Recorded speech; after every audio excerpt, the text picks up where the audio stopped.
We're on the banks of the Grand River, just outside of Hamilton, and we're gonna get the opportunity to visit two indigenous communities today, Six Nations and Mississaugas of the Credit. And I love that I get to do it with you, Dane Evans. Let's understand a little bit of your background. What is your native background? My native background is Wichita and Affiliated Tribes. That's the full name of our tribe, but I just tell people I'm Wichita. It's on my dad's side. My grandma and my great-grandma were both part of it. My great-grandma is the one who was in the, it's not called a residential school in the States. It's actually called an Indian school, very similar to a residential school. And she was taken from her land and taken there, and they tried to tell her not to speak her language and all that, but she actually prevailed through all that, did everything they asked of her, and she continued to speak her language. And when she passed away in 2016, she was the last fluent speaker of our language. So that's something that I'm always honored to just be a part of the family and a part of the tribe for that. It's been something that's always been important to me. And now, like I said, I have this platform. I just want to get it out there. Well, I'm honored to experience this with you. Let's do it. Yeah, let's do it. Chief Stacy LaForme, thank you for having us. My pleasure. Welcome. Thank you. This is Dane Evans. How's it going? Dane Hey, Evans. Dan. Pleasure. Yes, sir. Nice to meet you. Appreciate you having us and representing the Mississaugas of the Credit First Nation. What land does it exist on? The Mississaugas of the Credit are part of the Mississauga Nation. We're about 2,600 people. The Mississauga Nation is about 10,000. The Mississauga have treaty lands of 3.9 million acres in southern Ontario. You know, treaties taken with the Mississaugas where we understood, you know, you're going to share it with us.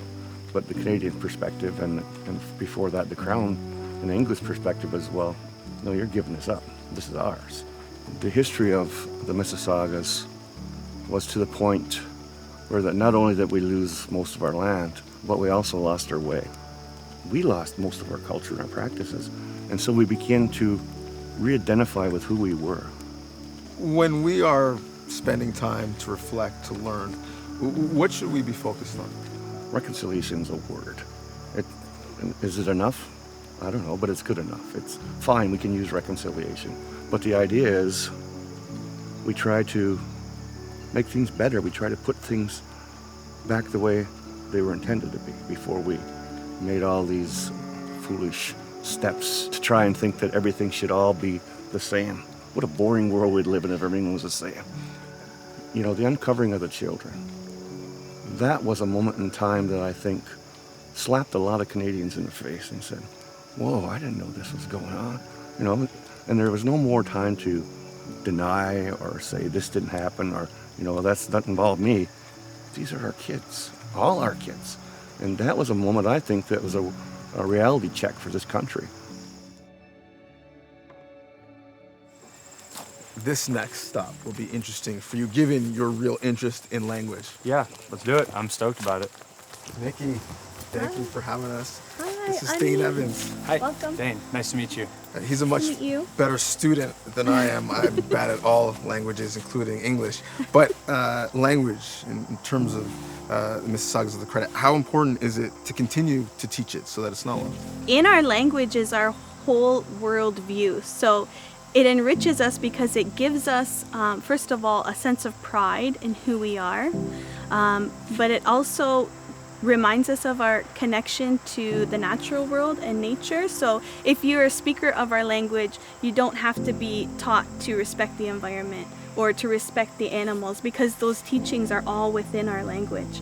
You know, as long as I can teach the students the basics and get them excited about learning Anishinaabe and get them inspired and motivated to continue their language journey, then I feel like I've done my part to help revitalize our language.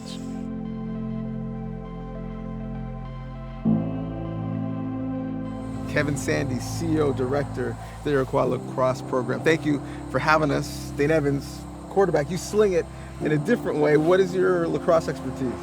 Very limited. Just playing with friends here and there. Nothing like ever structured or anything.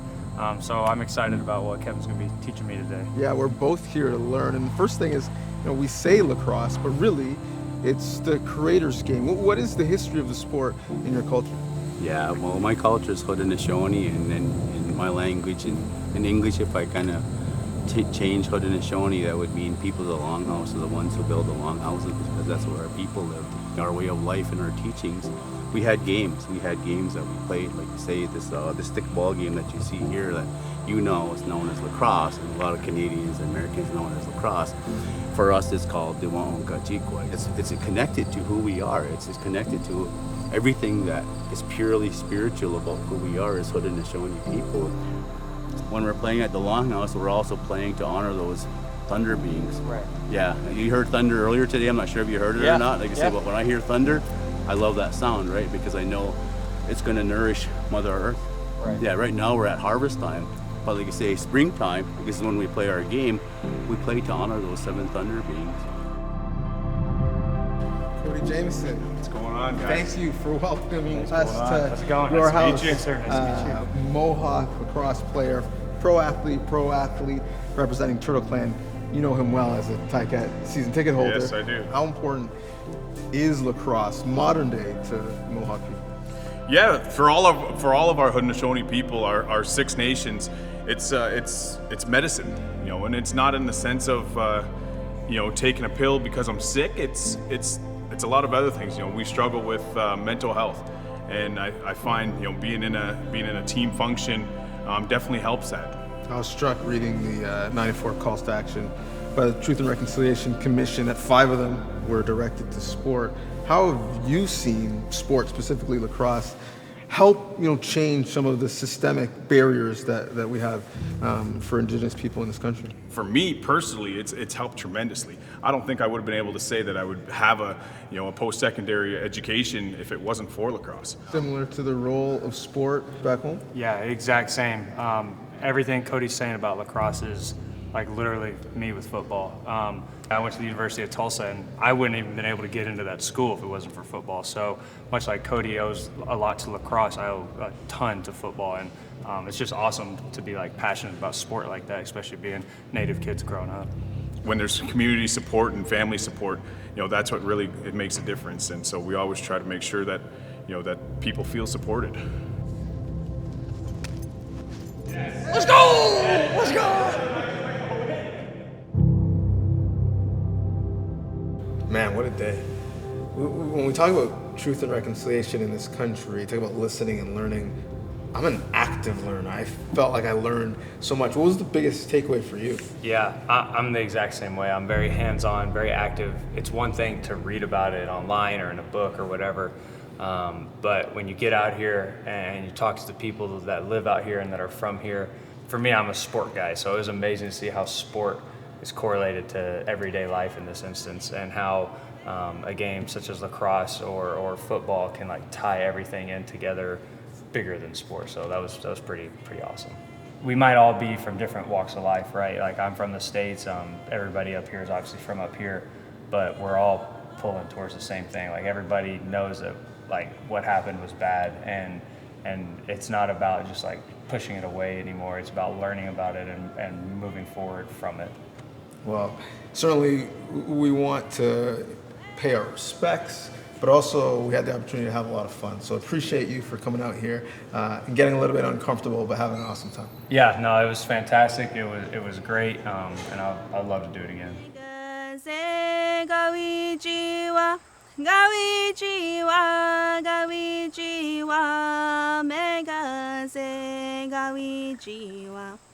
Hey yo, hey, hey yo, hey, hey yo, hey, hey yo, hey, hey yo, hey, hey yo, hey, hey yo, hey, hey. Phenomenal. That was amazing.